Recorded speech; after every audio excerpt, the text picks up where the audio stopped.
Gangster Squad is one of those interesting subjects that happened between the 50s to late 60s. It's a very interesting topic and very much worth going into. If you want to see good films that express that, I would recommend Untouchables and LA Confidential. But the movie I'm talking about today is Gangster Squad. Gangster Squad was one of those movies that had a lot of potential to delve into the whole formation of the Gangster Squad, of the whole topic of that. Now, the movie is set in 1949, and it's about Mickey Cohen. Now, Mickey Cohen was a big figure during that time, although how he's portrayed in this movie, yeah, it leaves very little to be desired. This movie is potential gone to waste, I feel. I feel like they could have really delved into Mickey Cohen's life. They could have delved into the actual formation of the Gangster Squad. They could delve into all the crimes that were going on during the time. The problem is with this movie is it doesn't really do that. It kind of stylizes it and makes it more of an action-packed movie, and everything that happens in this movie is kind of cliche. The only good things about this is Josh Brolin's acting and Ryan Gosling. Those are the only guys that actually put forth a good effort in this movie. Whereas Sean Penn, he comes across as a bit overacting. And not to mention, he kind of gets Mickey Cohen wrong. Mickey Cohen was always depicted as a person that had this charm and charisma about him. That, yeah, he might have been a previous boxer before, but yeah, he had this certain charm that you wanted to hang out with him, that was very smooth-talking, you know, that you actually really liked. Although you didn't know that hidden, leader, that mob mentality and all that. The problem is with this movie, he doesn't come across as charming at all. He comes across as a bit of an idiot. And not to mention the makeup effects on him look bizarre.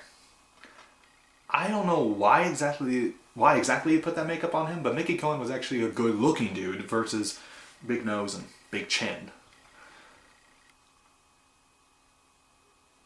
But as much as I'm really hating on this movie, in a way I kind of enjoy it. For the action value, for the value of an action movie, it's great.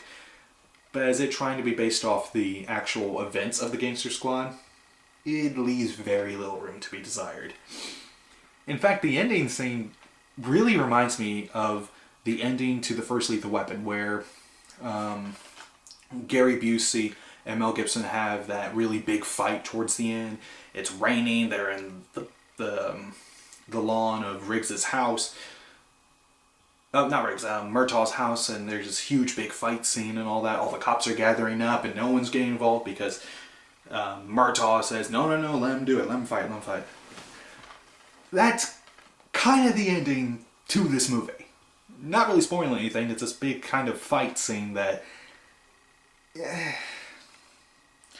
It's just one of those movies that I really wish there was more to it than what it is.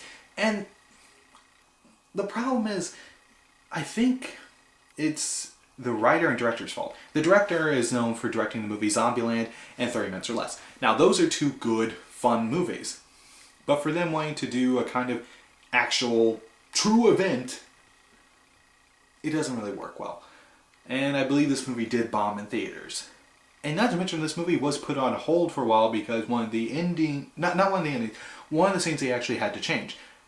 There was supposed to be this big kind of shoot up in a movie theater in the movie, but what happened was they had to pull it back because of the event that happened when The Dark Knight Rises came out and that whole incident happened. They thought, oh no, we can't do it. So they had to reshoot that scene to the Chinatown scene in the movie.